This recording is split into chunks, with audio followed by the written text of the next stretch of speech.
El miedo psicológico es considerado como un tipo de narrativa totalmente diferente al tipo de terror que todos conocemos. En otras palabras, son historias de miedo. Muchos creen que el terror y el miedo es lo mismo, pero entonces, ¿qué diferencia hay entre el miedo y el terror? El terror es lo que llamamos adrenalina al estar expuestos a un medio físico o material que atenta contra nuestras vidas.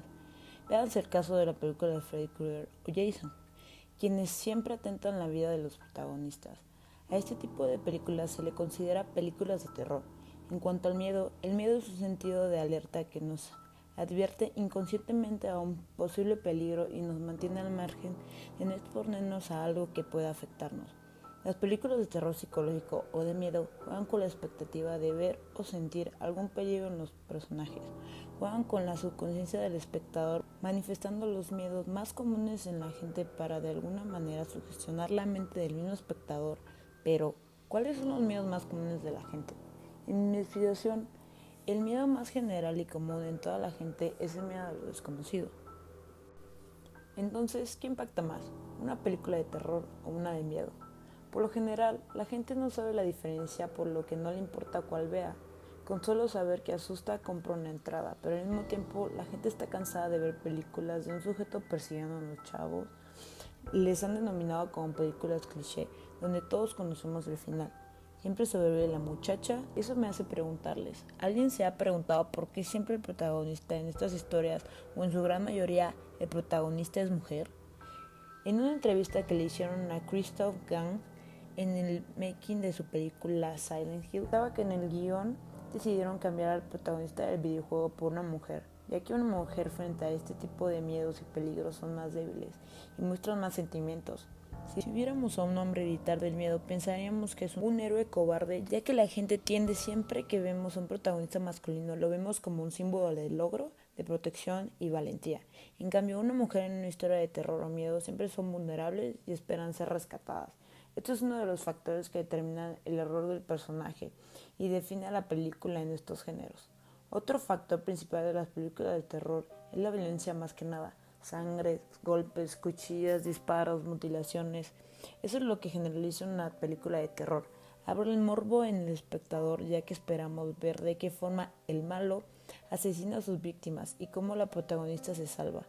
El arte de las películas de miedo es lo que separa su diferencia de las películas de terror.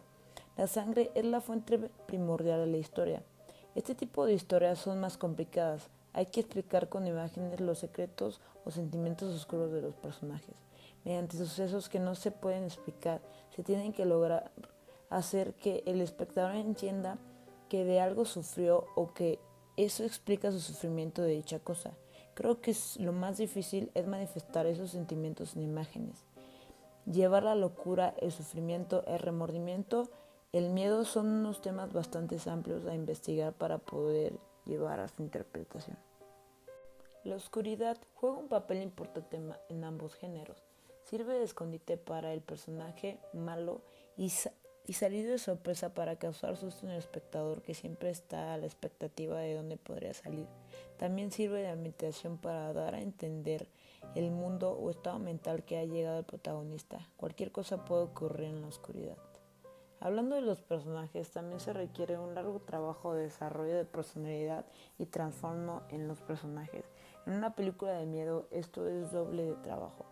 Los fantasmas son unos recursos aceptados y muy usados en las historias de miedo.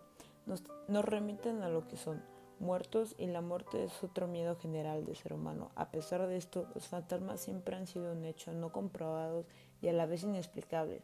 En una película son usados para atentar contra un personaje perturbado o con remordimientos. Las manifestaciones fantasmales deben ser cuidadosamente utilizadas para que sean parte de la historia o parte de la personalidad del personaje. Utilizarlos mal de forma injustificada o ridícula solo hace ridiculizar la película en vez de aterrorizarla. Jugar con los aspectos contrarios al miedo son otros recursos bien aceptados. Transformarlos en algo realmente aterrador es una estrategia que debemos ampliar meticulosamente. Por ejemplo, la inocencia o la ternura no da miedo, sino es algo suave que todo nos conmueve. Pero ¿qué pasa si lo invertimos y lo convertimos en algo aterrador? Por ejemplo, Stephen King lo logró al transformar en un personaje para niños, en un personaje de terror que perturbaría hasta la fecha. Hablo del payaso Eso, que en su época impactó mucho al espectador al convertir en un personaje que se dedicaba a entretener y alegrar a los niños, a un endemoniado que causó pesadillas a los niños y de forma a convertirse en un personaje querido, en un personaje de pesadilla, causando un cambio muy fuerte en la sociedad. Hasta la fecha se sigue hablando de que Eso es un personaje que aterra a los niños. Los niños también pueden convertirse en un personaje de miedo. Un niño muestra inocencia y ternura. ¿Qué pasaría si usamos esa inocencia y esa ternura para un evento de miedo? Un ejemplo es la película de Sexto Sentido, donde toda la historia y sucesos ocurridos alrededor de un niño que ve fantasmas. Otro ejemplo es El Exorcista, un demonio que posee a una niña que transforma su inocencia en un acto de infierno. Y por último, por ejemplo, tenemos de nuevo a Silent Hill, que lo hemos estado comparando mucho, la historia de una niña con problemas mentales, desata eventos de otro mundo y de la propia inocencia de la niña aterrada por una oscuridad. Todo esto puedo concluir que es mucho mejor ver una película de miedo psicológico que de terror, ya que se apega más a la realidad y a los miedos del ser humano.